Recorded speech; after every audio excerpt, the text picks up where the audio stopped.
at the direction of Scott. Hey everybody. Oh hey everybody. Hey everybody. Perfect. Yeah, my name's Randy and this is my dad Don. We're here today making apple cider with the 1860 vintage cider press here at Old Oak Farm. And so we've been using smokehouse apples and going through the process and showing you how exactly we make the cider here. Hope you enjoy the video and find it interesting. So the first few steps here are just simply the process of kind of preparing the apples for the grinding process. Here we have just a mild bleach bath just to kind of take away some of it and kind of cleanse the apples a little bit, and then that's just a fresh batch of water. And they just transfer them from here to that batch, and as we agitate them, it just cleans the apples off. And then the next process here is we'll start into the grinder here where we'll grind the apples into a mash. And so we're going to start that process right now. You can see here the way that this old press is set up. It's got the flywheel on the other side, which keeps the momentum going, makes the cranking a little easier. Still a little bit of a physical exercise nonetheless.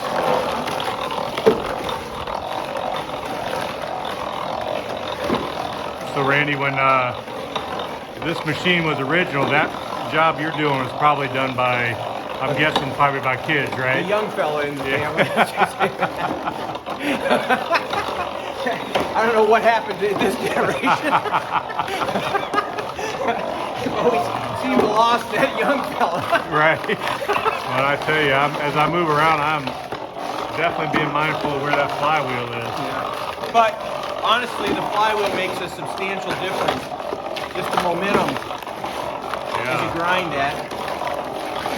Now I'll get a little bit closer to the machine, but there must be some reduction as much as you're spinning as kind of as delivered as that.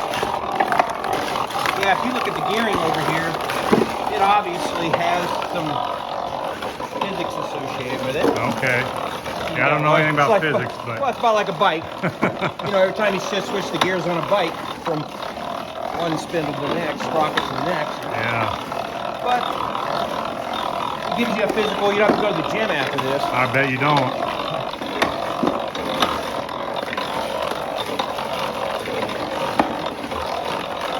And so fermenting this grinder,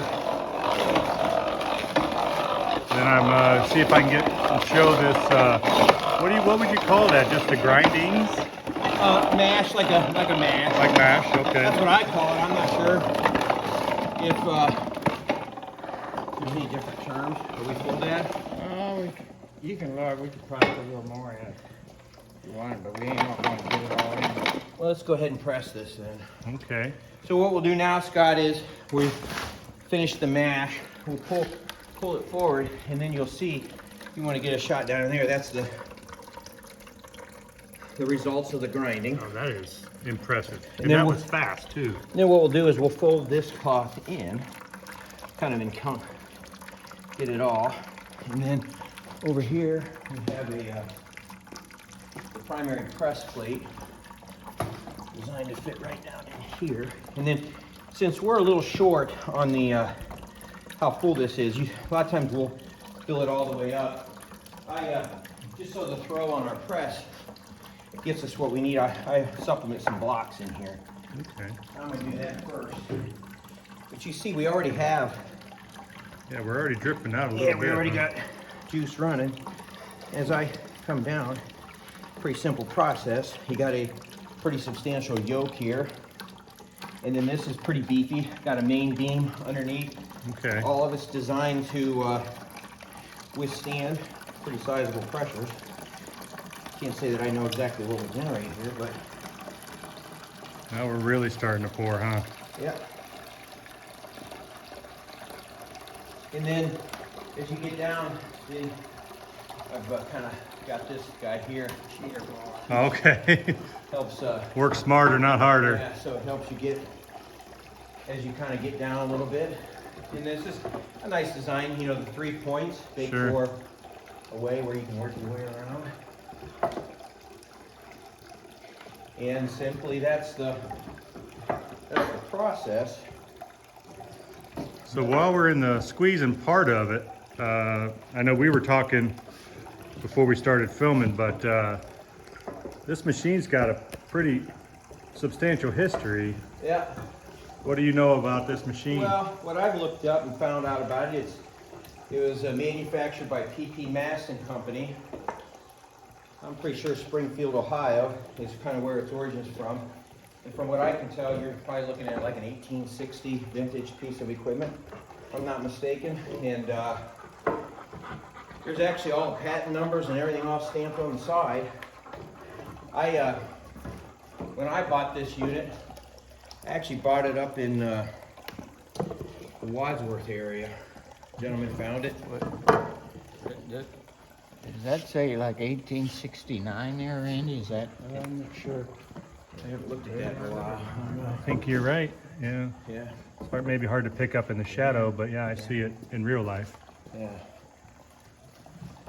So you're just simply cranking pressure on.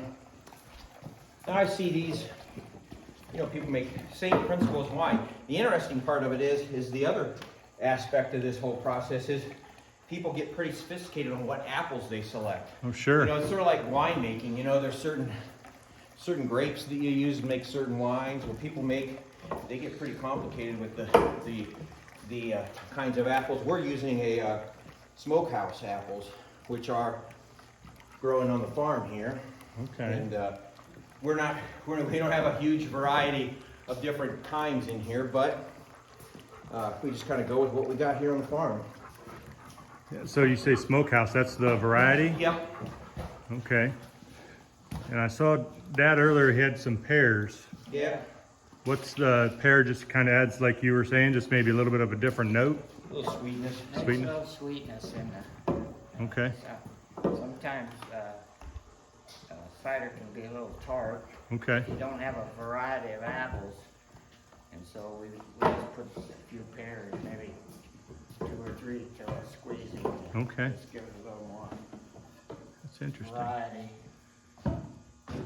So now once we get you know, I could honestly let this sit here and just kind of squeeze for a period, but like I said, honestly, I'm not looking to generate volumes and volumes Sure. just for our need. So I'll, for the purposes today here, we'll just go ahead and back this off.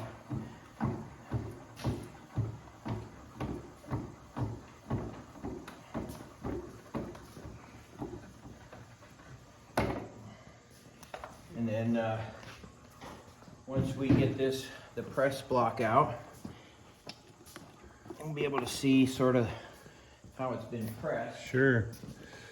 Yeah, and I don't have a great memory, but about how high were the? We were probably just shy of 3/4, and so we've pressed it down maybe just a jag below half. Yeah. You can just see it dries it all out. And like I said, if you were really aggressive with it, the reality is you might be able to press and squeeze just a little bit more out of that. Sure. Couple more cups. Yeah. Yeah. I'm not over the hoops. Let's go ahead and leave that there, Dad. Maybe we'll bottle next. Here you can see sort of in this bucket here, this was our previous batch. The really interesting part, you can see how quick that browns. Yeah. I mean, it was obviously, Oxidizes fast. yeah, fresh apples, and then now it's already in there. That makes for great chicken feed. Yeah, I think we'll catch that later. Yeah. All right, and then We're gonna go ahead and take now out of our bucket.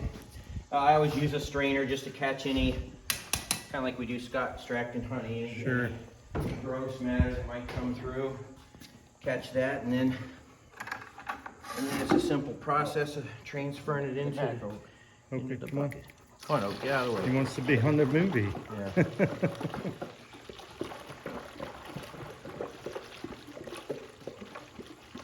But we've, in years past, we made quite a few, and then we freeze it in the Oh, sure. freezer, hold it up, and then as the winter plays out, you can open it up and have some cider for this year.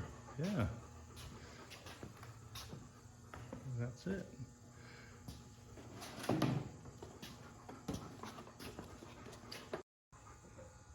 So here we are. This is the results of what we're looking for here. I can't help myself, Randy. You mean the fruits of your labor? Yes, the first I was going to try to stay away from that one, Scott, but apparently you Nope. couldn't. Nope, I couldn't.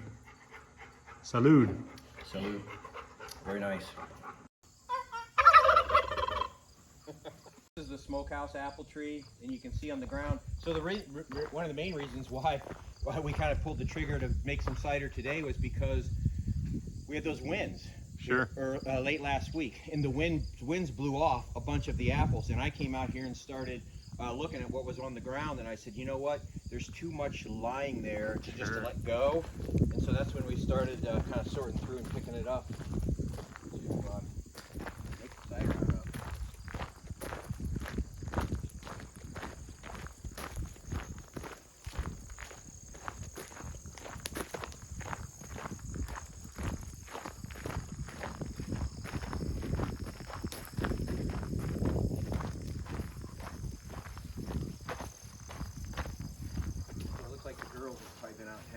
All right, so they had enough. Yeah. But this is what we do with the grindings now. Yeah. Is these are the chickens. Yeah. Somewhere in there. Yeah. Oh, there's one. Yeah, you can see there's the rooster. There's a rooster. Yeah. Yeah. So they'll eat this up and Yeah. maybe get a double whammy too if the flies find it and start laying. Yep. Then they'll Yeah, get a they double might get whammy. yep. But they'll clean that all up. You'll be surprised how quickly they'll